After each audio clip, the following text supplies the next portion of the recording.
Bom dia, pessoal. Esse é o nosso trabalho sobre a tabela periódica de Mayer e Mendeleev. Oi, eu sou a Helena. Quem vai apresentar o podcast junto comigo é a Maria Alice, o Otávio, o Adrian e o Gustavo. Palavras de otimismo com o bebê gigante. Palavras de otimismo com o bebê gigante. Esse é o famoso 16 toneladas. Oi, galerinha do canal, bem-vindos ao podcast 16 toneladas. Eu sou o Otávio e esse é meu amigo Gustavo. É verdade. Esse programa só acontece graças aos nossos patrocinadores Iogurte Porcos, o mais delicioso iogurte feito à base de gordura suína. É uma delícia. Nosso patrocinador presenteia nossos dois grandes convidados, dois professores universitários pós-graduados em Química pela USP, Adrian e Maria. Boa noite. Oi! Aproveitando que tem químicos aqui, tracemos uma tabuada. Tabuada é tabela periódica. Na verdade, é tabela periódica. Nós usamos ela para organizar os elementos químicos e agrupar de acordo com características semelhantes. A primeira tentativa de agrupar os elementos químicos foi de Lavoisier, o pai da química. Os cientistas conheciam muitos elementos, mas não sabiam como organizá-los.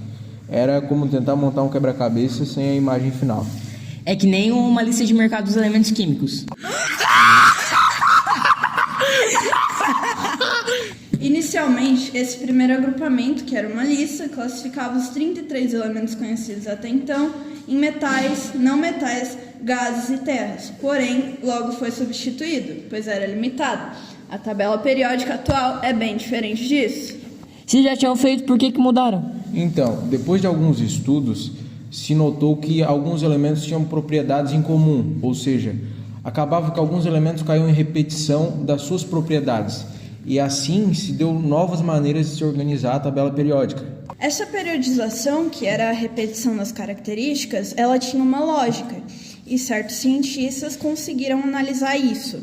Então eles tiveram a ideia de tentar organizar aquela prototabela crescendo o número atômico. Na época, eles não sabiam que eram prótons, nêutrons ou elétrons. Assim, não trabalhavam com o número atômico. Eles utilizavam o conceito de massa atômica, que seria o peso relativo de um átomo comparado ao outro, mais uma proporção do que uma definição em si.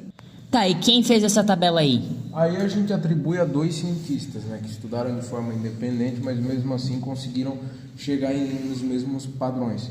Foi Mayer e Mendeleev. O Mayer organizou uma tabela com 28 elementos conhecidos na época, baseando-se em suas massas atômicas e volumes atômicos.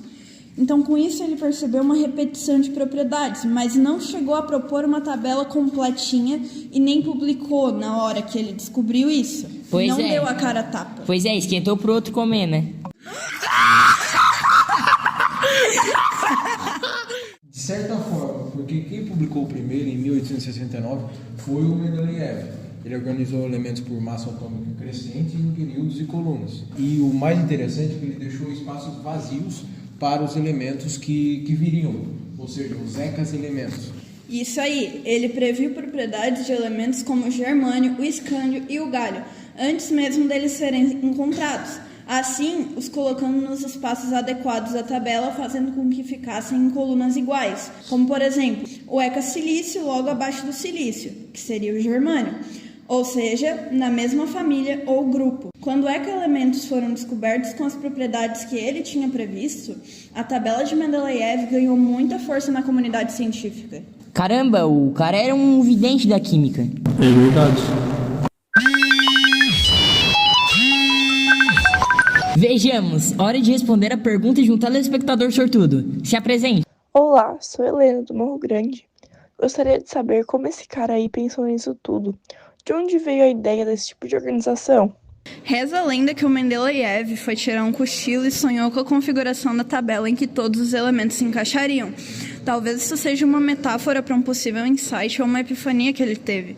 Além disso, tem boatos de que ele escreveu os nomes e massas dos elementos em cartas de baralho e passou dias reorganizando na mesa até perceber os padrões de repetição nas propriedades. Que loucura! E pensar que Obrigado pela participação e até mais. Voltando aqui, então a tabela do Mayer ela era ruim? Não, pelo contrário, ela tinha embasamento sim, mas faltou iniciativa. Por exemplo, Mendeleev, ele teve uma sacada mais ousada por propor essa reorganização em lacunas, sabe? E distinguir daquele padrão de se fazer por massa atômica, confiando nas propriedades e nas características que ele estudou.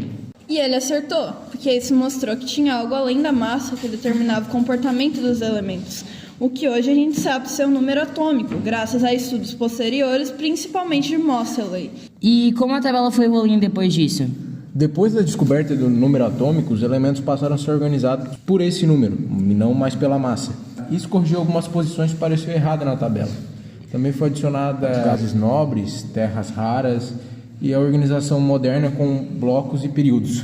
Atualmente, a tabela é fundamental para a química. Cada elemento tem suas propriedades, comportamentos e aplicações. E tudo está ali organizadinho.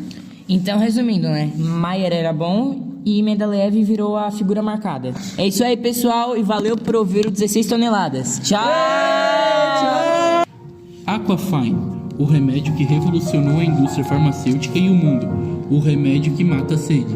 Você pega um comprimidinho e toma com 3 copos d'água. Esse é o famoso 16 toneladas.